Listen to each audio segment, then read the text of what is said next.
Boa noite, Estela. Tudo bem? Olá, Fábio! Tudo bom? Tudo bom? Que prazer estar aqui com você. Muito obrigada pelo convite. Ah, nem me fala, Estela. Era um sonho te convidar e ter você conversar um pouco com você, porque eu entendo que você tem essa relação da experiência muito intrínseca, né? Muito, você trabalha isso diariamente no ateliê Aham, e eu penso que a casa pode ser o nosso ateliê nesse momento, né? Ela nos questiona sobre esse fazer. exatamente. Quando você trouxe a ideia da Casa Viva, Estela, o que que você estava pensando? O que que você imaginou para o tema Casa Viva? Olha, na verdade, desde que começou a pandemia, a gente parou de ir para o ateliê. E aí a gente ficou meio perdido no começo, meio atarantado. Depois eu, o Fernando, a equipe toda, a Karina, a Flora, o Pedro e também o Romeu, enfim, todo mundo da equipe, fomos conversando o que a gente ia fazer e fomos, a partir da observação da nossa própria experiência, percebendo as nossas relações com a casa como tinham mudado. E aí a gente ficou pensando, nossa, a gente antes fazia uma coisa de casa dormitório, porque a gente ficava mais na casa no final de semana. Durante a semana a gente ficava muito trabalhando no Binar e trabalhando em outros lugares. Vinha para casa para dormir, acordava no dia seguinte, ia embora. Às vezes ia almoçar em casa, às vezes não. Na grande maioria das vezes almoçava no Binar mesmo. Eu falei, e agora a casa está viva. Aí o Pedro, que trabalha com a gente, falou, antes a casa era a casa dormitório, agora é a casa acordada. E aí a gente começou a Uau! brincar com esse conceito de casa acordada, o que é casa acordada, como é que é isso para nós. E justamente a gente tem feito da casa, né, um grande ateliê. Então todas as nossas aulas têm sido em casa e a gente filma na casa de vários de nós, cada um filma uns pedaços da sua casa. Eu tenho visitado minha mãe, que tem 92 anos, também filmo um pouco da casa dela. E vamos fazendo as nossas experiências em casa e os alunos também. Então, os ateliês são presenciais, remotos. Agora a gente também vai fazer ateliês à distância, mas cada um para e faz os exercícios, as proposições na sua casa e depois apresenta. Então, ver a casa como esse grande ateliê tem sido muito especial para nós. Assim, tem sido uma investigação, você revisitar a sua casa olhando para ela de outros modos, percebendo movimentos que você não percebia antes.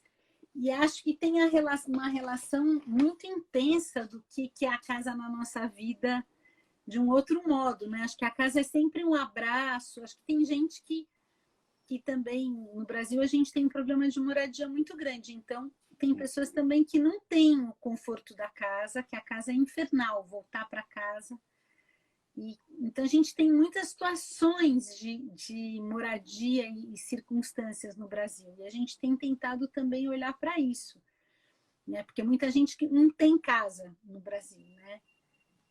É uma realidade muito forte, né? Muito. Muita gente não tem casa, né? Porque a casa é um abrigo, a casa é onde você se alimenta, né? A casa onde você cuida das suas relações mais íntimas. E não ter uma casa é algo muito dramático, né? Seria um direito fundamental de todos, primeiro, né? O primeiro direito que a gente teve foi de nascer e depois como é que a gente cuida desse corpo, como é que a gente cuida dessa vida e a casa é uma célula fundamental desses cuidados, né? E também eu fiquei pensando, quando eu estava me preparando para vir aqui conversar com você, a gente está fazendo um curso de Ayurveda, eu, o Fernando e o Léo, nosso filho. Ah, que Ele tá coincidência, também tô. mesmo? Será que é com a mesma pessoa? É É com com a a Bindi, Márcia? Ah, não, não. é com a Bindi e o Theo, que são É, uns... O Theo é um sobrinho meu que mora na Indonésia. É é. filho da Regina, que é uma amiga irmã minha. E a gente está fazendo esse curso. E uma das questões que tem muito a ver com a morada, o Bachelard que fala, né, que a casa é o lugar do abrigo e da nutrição, né, na Uhum. Poética do Espaço ele fala isso. é o abrigo onde o sonhador pode sonhar, né?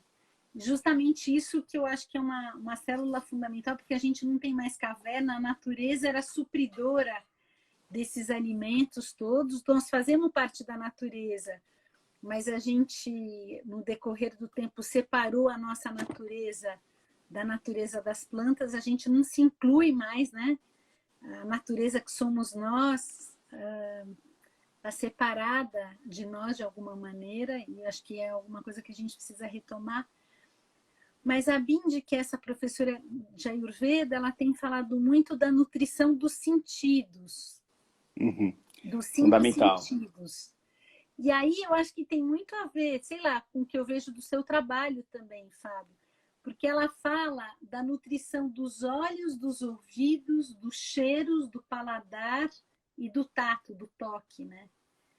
E aí... Fazendo, Fala. só fazendo uma conexão com isso, né? Quando você fala de Bachelard, né? Eu li que ele fala assim, que a gente só pode habitar aquilo que a gente constrói. Né? E eu acho que esse momento de quarentena, a gente se pegou num acampamento onde a gente percebeu que a gente não... que o máximo que a gente construiu foi um depósito aí de pretensões de casa. Outro dia eu tive uma discussão muito profunda com o Marcelo Rosenbaum, né? Porque realmente tem pessoas que não têm a casa física e tem pessoas que têm a casa física, mas que também não moram, né? Nós estamos nesse momento onde a gente tá buscando o que é habitar, né? E eu acho que quando você entra com os sentidos, né, do olhar, do aprender a se conectar com os sentidos, acho que é um pouco isso, né? É experimentar essas emoções através de outros sentidos além da visão, né? Exatamente. É uma percepção ampliada, né? E eu fiquei pensando uma coisa, quando eu estava me preparando para essa nossa conversa e pensando sobre ela, a Helena, nossa amiga em comum, que foi quem nos apresentou, a Helena Cavalhunas, ela é uma mulher incrível, que dá muitas formações em arte, em empresas, e, enfim, é minha parceira de vida, a gente já trabalhou muito junto.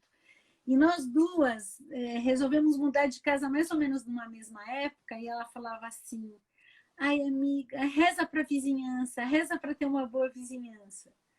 E eu sinto que, realmente, uma das nutrições que você tem, embora você não escolha, é a nutrição da vizinhança, as músicas que os vizinhos ouvem, a relação que eles têm, se são pessoas que brigam muito, se são pessoas... Ou seja, a gente vai vivendo também não só os nossos conflitos, e aí eu sinto que quanto menos poder aquisitivo você tem, mais você vive os barulhos alheios, né? Porque você vive as casas geminadas, você vive... Mas mesmo aqui, eu moro na Lapa, eu vivo muito barulho dos meus vizinhos, eu ouço muito. Desde as crianças que correm na minha cabeça até uma pessoa que toca piano, nossos filhos são músicos, então aqui em casa tem muita música também, os vizinhos ouvem os nossos barulhos, os vizinhos passarinhos também, né? Os vizinhos cachorros, os vizinhos gatos, acho que toda essa vizinhança é muito sonora. E aí eu fico pensando uma coisa de que eu percebi nos fluxos da casa, coisas que eu nunca tinha reparado, por exemplo, por onde a poeira entra. Geralmente, quando a gente vai ver uma casa, a gente olha a insolação, né? Como é que o sol bate para a casa não ser fria, nem escura, nem úmida. Mas agora eu percebo por onde vem mais poeira, sabe? A janela que entra mais poeira. Sei. Ou aonde o cheiro de quando você refoga o alho para. Tem um quarto aqui que o cheiro para. Nossa! Parece que os fluxos de vento vão para lá, sabe? Eu comecei a ter um problema exatamente com o odor do alho. Incrível, né? É incrível isso. Como você percebe que em alguns lugares os odores ficam concentrados. Ô, Estela, você acha que por a gente ter transformado a casa como um dormitório, a gente perdeu as nossas qualidades de permeabilidade, né? Porque quando a gente está ficando em casa, a gente percebe que essa casa ela não é blindada, que esse ninho ele não tem um isolamento acústico, né? E estar em casa é perceber essa porosidade, né? É perceber essa qualidade da porosidade, né? E de viver em harmonia com isso. Porque a gente está num momento que as pessoas estão muito irritadas de viver com as próprias pessoas em casa, né? Um que estuda, um que trabalha, outro que faz ginástica, agora tudo ao mesmo tempo. E eu vejo que assim, a indústria se posicionando muito para encontrar uma solução para esse multiuso e esse multifuncionalismo, né? Quando que a casa nos ensina que tudo pode estar junto, né? Tudo pode estar convivendo e você perceber que é assim mesmo. Eu acho que você tem toda a razão. Eu acho que também a gente precisa largar um pouco a nossa paciência mesmo, né? A nossa tolerância uns com os outros. Porque eu acho que, sei lá, não sei vocês, mas nós aqui já passamos por vários momentos. Num primeiro momento tudo muito tenso, depois umas clareiras assim das coisas mais harmoniosas, depois outras tensões. Ou seja, eu acho que nós todos estamos vivendo, e eu sinto que as pessoas que não estão podendo ficar em casa também estão vivendo situações drásticas, gente que precisa sair para trabalhar e os filhos têm que ficar em casa, e tem os perigos da casa, né? A casa é um laboratório de complexidades, né? Tanto químicas, físicas, cromáticas, olfativas, de tudo. E eu sinto que essa pergunta que você me faz, né, de será que a gente não estava percebendo? Eu acho que a gente vai ficando meio mecânico. Total. E, na verdade, acho que a ultracompetência, né, essa competência de fazer muita coisa em menos tempo, ela é uma grande ilusão, né? Uma competência que mata a vida, assim, que você quer que o tempo das crianças fique tomado e que você faça muita coisa em menos tempo. Eu acho que isso obstrui uma possibilidade de estar presente, de perceber a respiração do outro. A gente fica muito preso a gente fica muito preso às questões racionais, né? Por exemplo, na minha profissão, eu vejo que as pessoas querem muito soluções com começo, meio e fim, né? E é muito difícil, porque às vezes eu falo assim, né? Nossa, mas deixa a casa falar, deixa o espaço dizer o que ele quer, né? Dá um tempo, não precisa preencher todas as paredes da sua casa com obras, com quadros e com o que quer que seja. Deixa esse espaço dizer o que veio, né? Conviva um tempo no vazio para que você saiba corretamente o que é, quando você preencher, o que é esse preenchimento, né? E não fica só uma coisa mecânica do tipo, eu tenho uma parede vazia e preciso pendurar algo. Porque em algum lugar eu li que tem que pendurar algo, né? A gente vê muitas lições, aulas sobre como preencher a parede. E aí eu acho que a Ayurveda ela está trazendo essa lição de como esvaziar essa parede, né? Como deixar esse espaço. Nossa, Fábio, exatamente isso. Eu tenho pensado muito nisso, da gente cavar o vazio, né?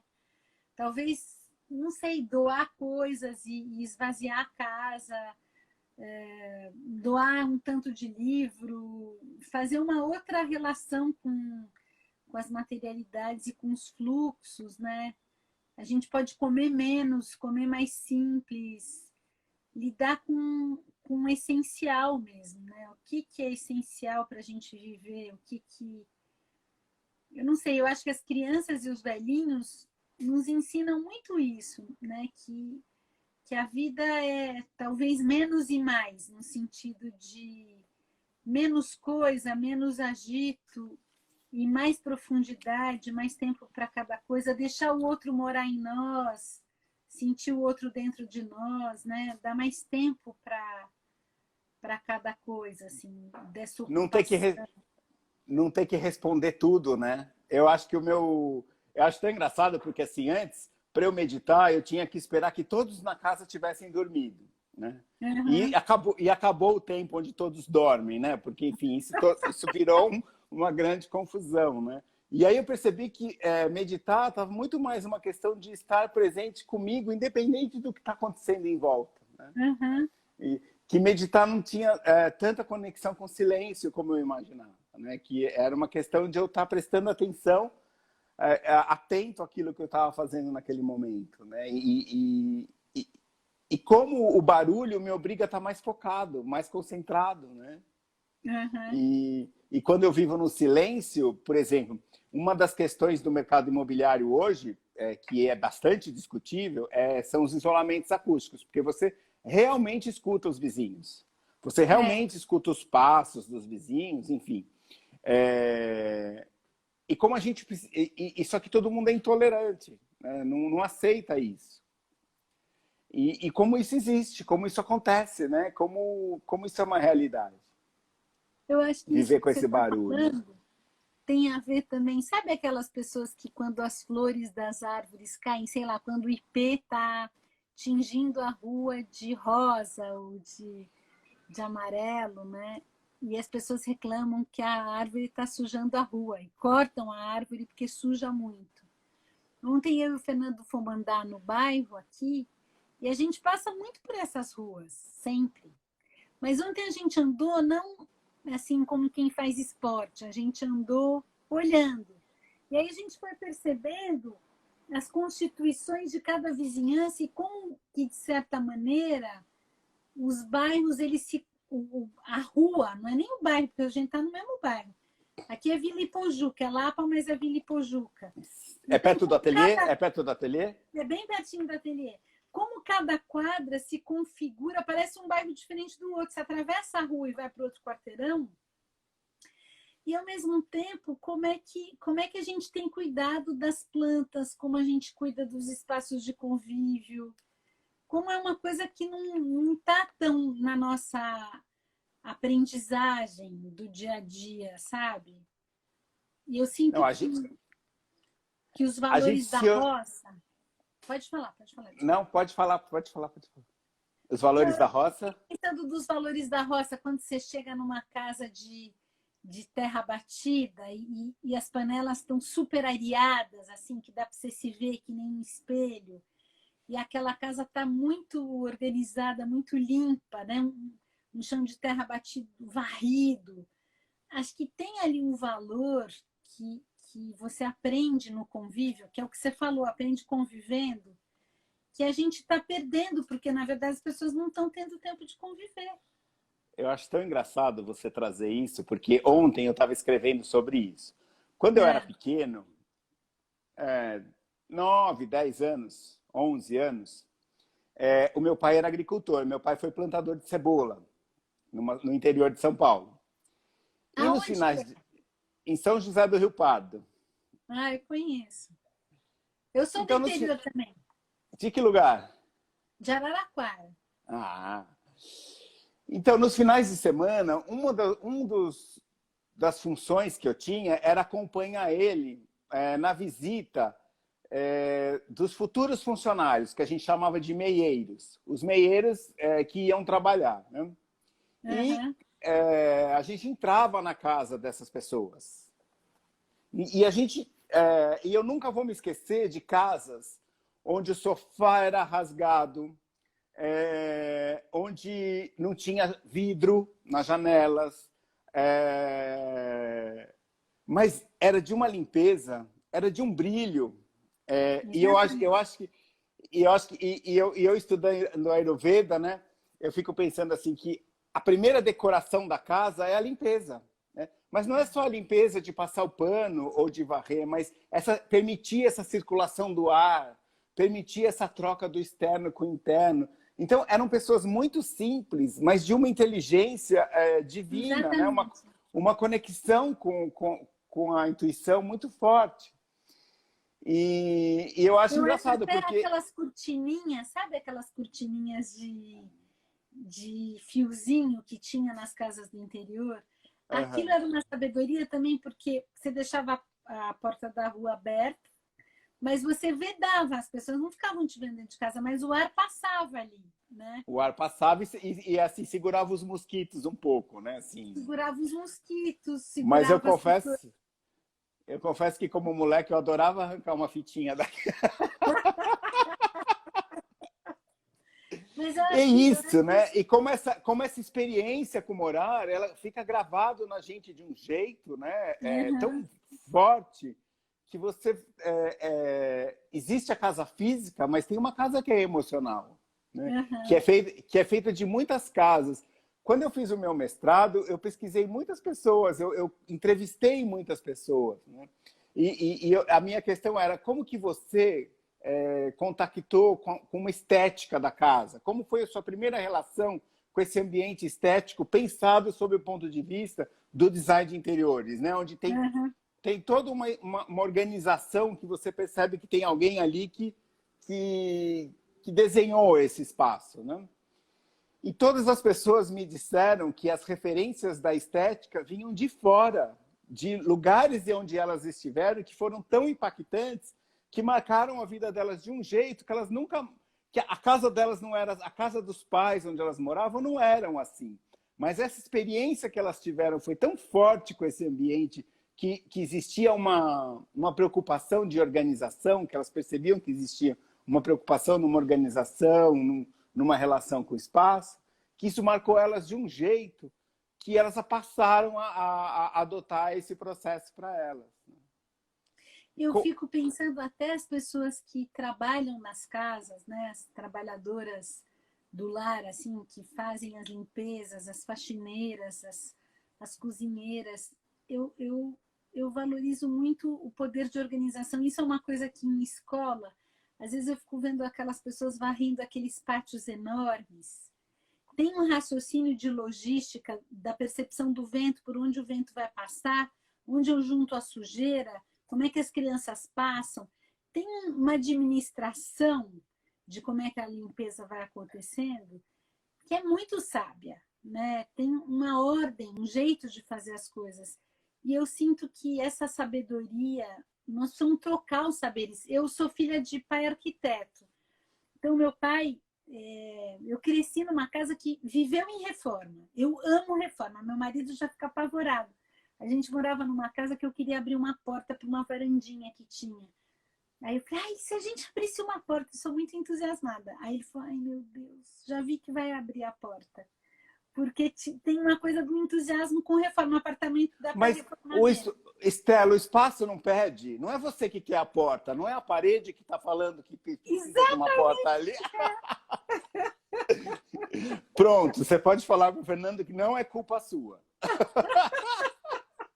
Que a E culpa é aí da a gente parede. abriu a tal porta, foi uma loucura, porque a gente fez essa reforma com a gente morando, ficou um tapume dentro da casa um tempo, e foi ótimo, depois a gente aproveitou muito. Mas eu sinto que isso também, né, da casa ter mobilidade, meus filhos agora estão grandes, né, já saíram de casa, já voltaram para casa, agora na pandemia voltou todo mundo para casa. Mas é isso também, uma casa que abarca a transformação, que o quarto virou outra coisa, agora vira o quarto de novo da pessoa, né? Como é que a gente faz essas transformações também? Como é que a gente tem disponibilidade para uma casa que não é estática, né?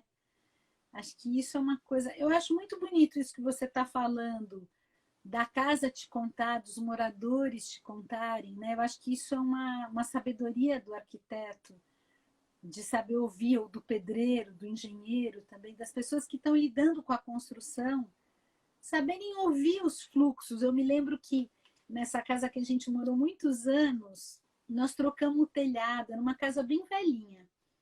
Nós trocamos o telhado com a gente dentro. E a pessoa que trocou o telhado era um cara tão especial que trabalha com meu irmão. Eu tenho um irmão engenheiro, uma irmã arquiteta, enfim, minha família é dessa área. E aí era um cara tão maravilhoso que o jeito que ele organizava as telhas, o jeito que ele organizava as vigas para trocar, a sabedoria dos fluxos. A gente não se incomodou com aquela troca de telhado. Então, acho que tem um saber ancestral que nós precisamos muito reaprender a conexão, né? Eu acho que é o mesmo saber, por exemplo, você entra numa casa que não tem cheiro de comida nunca, é uma coisa triste, né? Uma casa com uma cozinha sempre intacta, é uma tristeza. É bom cheiro de comida na casa, fluxos, depois tira o cheiro de comida. Ou seja, o movimento, né? A casa, eu acho que ela tem essa coisa do movimento do sol, do movimento do vento, do movimento da poeira que vem depois que você tira, das plantas crescendo. É um eterno movimento, ela nunca está pronta, né? A casa. Ela está sempre, se limpou hoje, amanhã já está suja. Ou seja, é um movimento em construção, né? Eu acho muito lindo. Eu tenho um professor de filosofia, o Nichan, da PUC, que em algum momento ele vai vir conversar aqui comigo também, mas ele fala Eu sei quem é, que estuda o bacharel, não é? que só estuda o Eu bacharel. fiz grupo de estudos com ele, ele é muito maravilhoso. Ele fala que o mundo é a nossa casa. Né? Uhum. E a casa que a gente mora é a única parte do mundo onde a gente pode se refazer para retornar para esse mundo, né? É muito lindo isso, Lindo. é muito bacana. Ô, Estela, quando a gente está reformando uma casa, quando a gente pensa no projeto de uma casa, eu falo que existe uma energia caótica, né? Onde tudo se bagunça, onde você bota tudo fora do lugar e depois você fica trazendo, fazendo esse esforço para fazer com que esse espaço se centralize ao seu redor. Você, como artista, é o mesmo processo quando a gente está buscando a criação de uma obra de arte? Existe um momento que ele é caótico e existe um momento onde a gente está organizando esse pensamento? Existe essa dualidade? Olha, eu acho que existe uns momentos de caos, mas acho que existe umas crises, né? É um pouco essa coisa da reforma. Eu não sei se a crise vem antes da reforma ou vem durante. Às vezes vem nos dois momentos. Mas eu acho que se tiver um arquiteto no meio, a crise é inconstante. Mas eu sinto que tem momentos que são momentos de recolhimento, que você fica em crise, que você não sabe direito. Eu acho que isso é uma coisa da vida. Não sei se é a arte que está dentro da arte de viver, ou desse estado de ateliê que eu tenho pensado muito, que é esse estado de transformação, de percepção, né? E eu acho que de tempos em tempos na vida, a gente tem crises, né? A gente não sabe o que a gente faz. Não sei se todo mundo é assim. Eu sou bastante. Então, de tempos em tempos, você fala, ai meu Deus, o que eu faço agora? Para onde é que eu vou? Eu me lembro quando meus filhos estavam na adolescência, pensando o que eles iam fazer da vida, eu falava, ai meu Deus do céu, eu estou igual a eles. Eles estão na adolescência, parece que eu estou na adolescência também, mas não é. São ciclos, né, que você cumpre. E aí você entra numa espécie de crise que te põe a observar os movimentos que você estava fazendo e pensar o que é mesmo que eu quero agora. E até isso vai mudando na casa, né? Porque, sei lá, quando você tem uma casa com criança pequena, é gostoso ter uma área externa, é gostoso ou ser perto de uma praça, ou ter uma rua tranquila que as crianças possam correr e brincar. Depois os filhos vão crescendo, isso vai mudando. Depois, se você gosta muito de receber gente, como é que é isso também? Se você tem um colchão guardado para receber as pessoas, se você bagunça a sua casa. Então, acho que esses movimentos de tudo bagunçado, e que muitas vezes é movimento de alegria, né? Uma festa, por exemplo. Eu sou muito festeira, eu adoro uma festa. Mas você prepara a festa. Depois a festa fica uma loucura, né? Você não tem controle daquilo, você tem que deixar rolar. E depois, quando todo mundo vai embora, tá aquele caos que você tem que arrumar. Mas faz parte da festa também. Festa boa não é festa que acaba tudo em ordem. Eu acho que a reforma tem a ver com isso. Eu acho que os processos, eles não são lineares, né? Porque, sei lá, numa reforma ainda acontece um monte de imprevisibilidades. Fura um cano, o armário que você acha que você vai tirar e vai sair inteirinho fica engastalhado lá, você tem que cavar a parede para tirar porque ele estava cimentado. Ou seja, vão acontecendo um monte de coisas. eu sinto que esse movimento vivo, ele não é linear. E acho que a gente, com o tempo, foi querendo tudo controlado. A saúde controlada, a, a vida econômica controlada, as relações controladas. É uma arrogância isso. A gente achou que a gente poderia ter controle sobre alguma coisa. E a gente não tem controle sobre nada.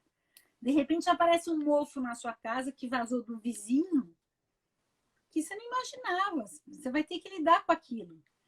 Então, eu fico pensando que o caos, ele é um mobilizador de outros tensionamentos de vida que te transformam, né? que te levam a enfrentar onde que está parada a sua energia. E não é confortável, eu acho. Quando a casa começa a ficar muito caótica, eu fico aflita. Mas eu também não fico controlando.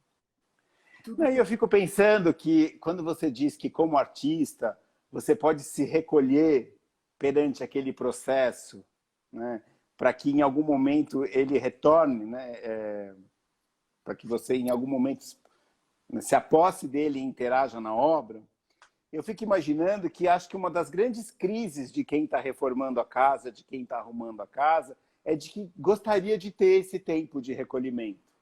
Gostaria de ter esse tempo, né, de conviver com a energia, para que uma solução viesse de dentro.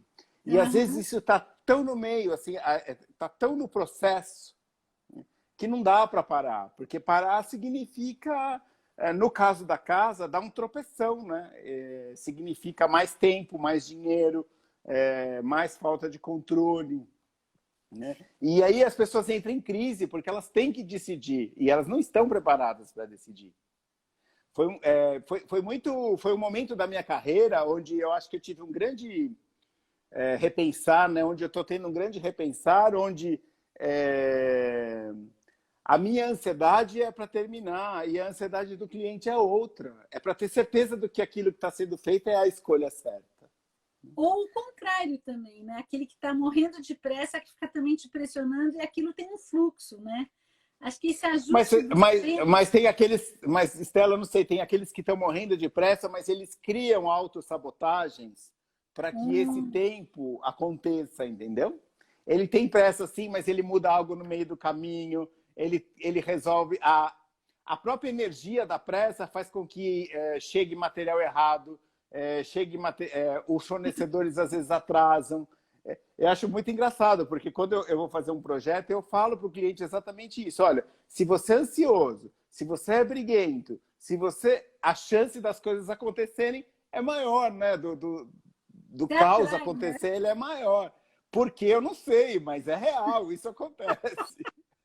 Mas você sabe que eu acho que você está falando uma coisa que é um problema do nosso tempo, que é o tempo, né? E aí eu fiquei pensando muito nesse tempo da morada, né? Eu e o Fernando recentemente fizemos um livro para criança, que é A Casa dos Animais. Uau. No fim virou A Casa do Tatu, porque a gente criou um enredo, mas a Casa do Tatu é um pretexto para a gente lidar com a Casa dos Animais. E aí, então, como é que a arquitetura da casa dos vários animais, como é que eles vão construindo as suas casas, a gente estava muito interessado nisso, as materialidades da casa dos bichos. E aí me fez muito pensar também nas temporalidades, né? As temporalidades de habitar aquela casa, o tempo que cada bicho habita, se abandona a casa, se volta para casa.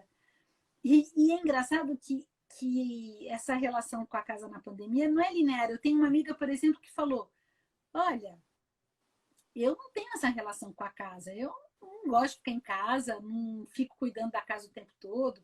Agora que eu estou me relacionando com a minha casa, mas eu não tenho essa afeição com a casa, eu tenho muito mais afeição com o meu espaço de trabalho. A casa, para mim, é uma coisa que eu durmo e vou embora. São outras relações, entende? E eu fico pensando também nas temporalidades, né? Por exemplo, eu gosto muito de ficar em casa, então o tempo na casa, para mim, é uma libertação, não é uma clausura. Eu estou um pouco cheia também, como todo mundo, estou com vontade de variar. Mas eu gosto muito. O Fernando, por exemplo, vai ficando muito em casa, ele precisa andar na rua, porque senão ou ele me mata ou ele se mata. Então, ele precisa ir andar na rua. E quando eu estava também preparando aqui a nossa conversa, eu fiquei pensando muito nos tempos, como nossos tempos também estão tempos dados, que tem a ver um pouco com isso que você está falando do tempo do dono da casa, né? Da pessoa que está reformando a casa, que tempo é esse? E que talvez cada cliente seu tenha um tempo diferente. E aí eu achei um poema do Arnaldo Antunes que é sobre o tempo, e ele fala assim: será que a cabeça tem o mesmo tempo que a mão?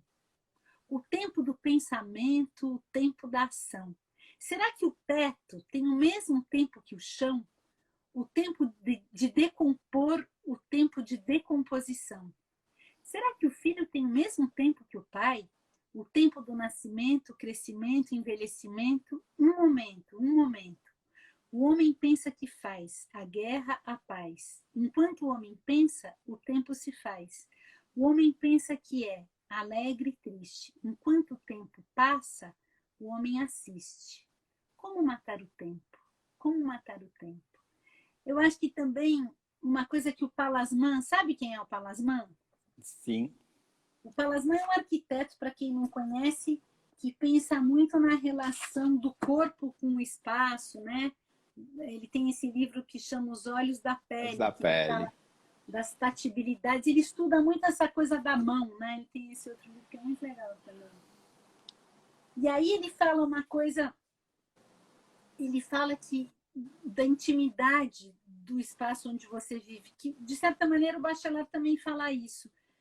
O Bachelard fala mais ou menos a mesma coisa, ou seja, que quanto mais tempo você vive num lugar, mais íntimo você fica daquele espaço. E ao mesmo tempo, a gente precisa de tempo para isso, né? Precisa se dar o tempo. E também eu li uma frase do Mário Quintana que fala que amar é você deixar o outro morar em você. Então, são tempos da morada, né? Aquelas pessoas que passaram a vida inteira na mesma casa, que a casa tem camadas, camadas de vida, de histórias, de narrativas, né? E a importância dessa aproximação, né? O como a gente pode ver muitas coisas no mesmo cenário, né? Quando a gente vai se aproximando e vai reconhecendo e vai se aproximando e vai se aproximando e criando essa intimidade, né? Como essa intimidade ela é fundamental e nesse momento que a gente está ficando em casa, assim, a gente descobre que perdeu essa intimidade, né? E que está reaprendendo, onde né? que a gente fica, né, Fábio? Quanto tempo a gente passa em cada lugar da casa? Tem gente que fica mais tempo no quarto, tem gente que fica mais tempo em volta da mesa, né? Qual é o lugar da casa que acolhe a comunidade ali, né? Qual é o lugar do bairro que acolhe a conversa do pessoal do bairro? Qual é o lugar que acolhe a nossa temporalidade existencial, não só um fazer lógico, mecânico, mas não sei, tem casas, por exemplo, que o grande lugar que as pessoas ficam é na cozinha, tem casas que é na sala, tem casas que é no terraço, tem casas que é no quarto. Todo mundo vai para o quarto da mesma pessoa e fica no quarto, né? Acho que isso dos tempos é uma coisa também que me convoca a pensar na morada, assim. Que tempo é esse? Porque esse mundo contemporâneo do consumo, ele também é assim, uma coisa ficou velha, eu jogo fora, e jogar fora é como se sumisse com a coisa, você não se responsabiliza mais para onde ela foi, e eu compro uma coisa nova. Às vezes é necessário, mas eu acho que a gente faz esse descarte, acho que a gente está revendo isso também. A gente não permite que o afeto nos afete, né? É. A gente não permite que os objetos nos contem quem eles são e nos deixem ser através deles, né? É muito engraçado. Uma vez eu estava tendo uma aula sobre, exatamente na FAO, onde eu trouxe esse questionamento, né? O quanto um objeto pode nos aproximar ou nos afastar, né? Uhum. E eu acho que esse mundo da contemporaneidade, nós temos consumido muitos objetos como se fossem escudos, né? Você assume grifes, você assume design, você assume uma certa história que vem naquele objeto, que são histórias lindas, que são maravilhosas, mas se você compra aquilo porque alguém disse que é bom, você está criando exatamente um escudo e não um elemento de aproximação, né? Legal isso, cara. É, as pessoas ficaram um pouco chocadas quando eu falei isso, né? Porque assim, acho que nunca ninguém tinha pensado no objeto como um escudo, como um elemento de repulsa, né? Exatamente. Porque quando você vê assim, eu acho lindo aqueles bules de prata inglês, todo polido, né? Mas hoje, quando você traz um bule desse num ritual, isso causa um estranhamento que é quase um afastamento, né? Ao mesmo tempo que é divino, é lindo, existe toda uma adoração pela peça, algo em você diz isso não. Mas você O sabe mundo que eu estava lendo outro dia uma história do Ifutuan, sabe quem é? ceia, nossa, estudei muito em Desse livro Futura. aqui, da topofilia, e ele conta uma história, Espaço e Lugar. Eu li muito Espaço e Lugar. Eu adoro esse livro. eu adoro Adoro. também. E ele conta uma história de um, eu não sei se era, acho que era um japonês, não era chinês não, essa história. De um homem que tinha umas pratas bem pretas, assim. E uma casa super bonita, tava essas pratas bem pretas. Aí uma vez uma pessoa foi limpar a casa e achou que ele ia ficar super feliz dele limpar as pratas dele. E aí, quando ele voltou para casa, as pratas estavam todas limpas e ele começou a chorar. E a pessoa ficou super mal, falou: Nossa, o que será que eu fiz de errado? Fiquei horas limpando essa prata, achando que ele ia ficar feliz. E aí ele fala: Você levou embora toda a história da minha família limpando essas pratas. Aqui tinha as marcas dos meus bisavós, dos meus tataravós. Tinha a gordura da mão deles que ficou impregnada nessa prata preta. E você tirou tudo isso.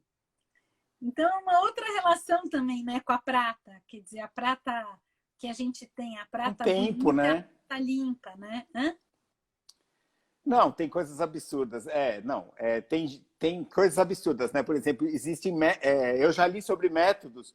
Como você faz para ter um faqueiro de prata com história? Então você compra um faqueiro novo, você enfia dentro da máquina de lavar louça e aí você destrói aquela prata para você criar uma história, né? Como nós nos desvinculamos do tempo, né? Como a gente criou um tempo que não existe, né? Com esses hábitos E da acho que decoração.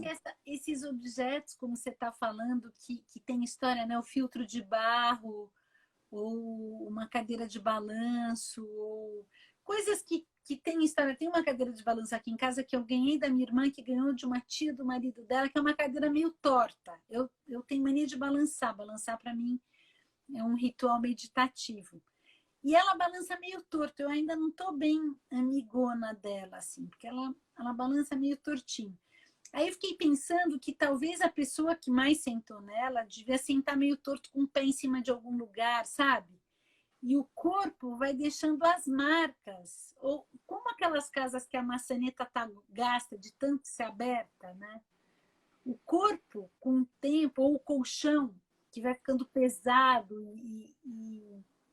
também com a marca do corpo. Ou seja, o tempo, ele age nas materialidades. E É a aí memória, né?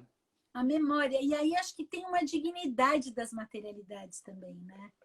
Como é que Estela, você você pode me falar? fez lembrar de uma história muito engraçada. A minha avó Ah, tinha um garfo para fritar bolinho. ah, E era um ciúmes desse garfo. E eu lembro até hoje, porque eu era o único neto que podia pegar nesse garfo, lidar com esse garfo sem ciúmes, né? E esse garfo, ele era tortinho, ele era levemente torcido, que já dava que era o dedo dela ao mesmo tempo que era o ângulo dela tirar o bolinho da frigideira, né? Essa memória, né, que o objeto traz com ele, que a gente não se deu conta. E que agora você me fez lembrar de uma coisa fantástica, né? foi engraçado também que a gente, há pouco tempo, o pai do Fernando faleceu e a gente foi desmontar a casa dele. E aí a gente herdou um objeto que eu amo, que é uma espumadeira bem grossa, sabe aquelas espumadeiras grossas de Sério. metal bruto assim? E que ela é ótima, né, para você retirar uma coisa, enfim, fritar coisas ou mesmo retirar de um caldo e tal. E ela também tem toda vez que eu pego essa espumadeira, eu lembro dele. Ela tem essa presença da vida, que eu acho que, no fundo, é do que a gente está falando, né? Como é que morar tem essa respiração com o que é vivo, menos com o que é executado com uma precisão de revista, né? Ou seja, que fica tudo em ordem, tudo arrumado, tudo controlado, tudo com uma cara já prescrita, e com um valor assim de que você se sente chique ou se sente contemporâneo por ter uma casa daquele jeito, e muito mais por aquilo que te afeta, que é significativo para você, os objetos. Às vezes você tem uma coisa brega que você ama e dane-se o mundo, entendeu? Aquilo faz lá da sua casa, tem ali um troço que é significativo, ou seja, não há decorador ou arquiteto que vai tirar não é aquilo da sua comprado, cabeça. né? Sinto muito. Não é comprado. Não é comprado, né? Bom, Estela, quero te agradecer, mas antes eu queria que você me contasse para todo mundo aqui um pouquinho do Biná e do novo projeto do Biná, enfim. Eu já tive o privilégio de frequentar o Biná. Eu quero que você venha muito mais vezes, Fábio. Foi muito emocionante a experiência que eu tive. Foi o Museu na Floresta, né? Foi, como chama um casal que... Pororocas, que é o Bruno e a Luísa, que é o Museu da Floresta. Eles fazem um trabalho, a sonora dupla deles. É demais. Então, e aí eu queria... Encontro das Águas do Conhecimento, né? Então, na verdade, Fábio, com a pandemia, a gente está com uma ação muito restrita. Apesar da gente ter se reinventado muito rápido, a gente dava muitas assessorias, formação de artistas, formação de escritores e ilustradores, recebia muitas escolas, instituições culturais para formação para ateliês, e que agora nós não estamos podendo receber.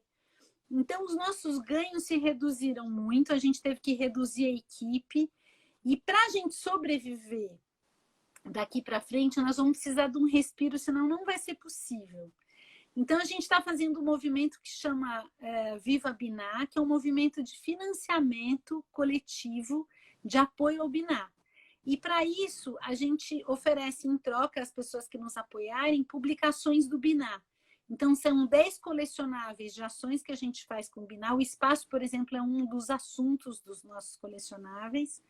E um livro sobre a minha trajetória. E a gente também vai fazer um festival do dia 10 ao dia 14, com vários amigos músicos e palestrantes que vão nos apoiar. A gente tem tido muitas pessoas que têm feito depoimentos. Até se você quiser fazer um depoimento para nós, a gente vai ficar muito feliz. Claro, com o maior prazer. A gente está aceitando depoimentos das pessoas que querem nos apoiar para um apoio financeiro. Eu vou pedir para a Karina pôr aqui o link do Catarse, Karina, não sei se você está nos ouvindo, para as pessoas poderem apoiar ela, se ela puser aqui no comentário. Então é um projeto do Catarse. É um projeto do Catarse, que a gente está, em troca do apoio, a gente oferece as publicações, mas nós estamos precisando muito de apoio. A gente já conseguiu apoio de muitas pessoas, então a gente conseguiu aí 30% já da nossa intenção de apoio, mas a gente precisa de mais. E mesmo assim, isso não vai ser um respiro muito longo, não. É para esses próximos meses, porque a gente trabalha com várias escolas públicas, a gente dá bolsa para as escolas públicas, para as instituições culturais e ONGs que participam das nossas ações, porque a gente acredita nisso, nesse apoio mútuo. Mas a gente está nesse momento, né? A gente sempre ganhou de um lado e deu bolsa do outro. Só que agora o ganho de um lado a gente continua dando bolsa, mas o ganho do outro lado está menor.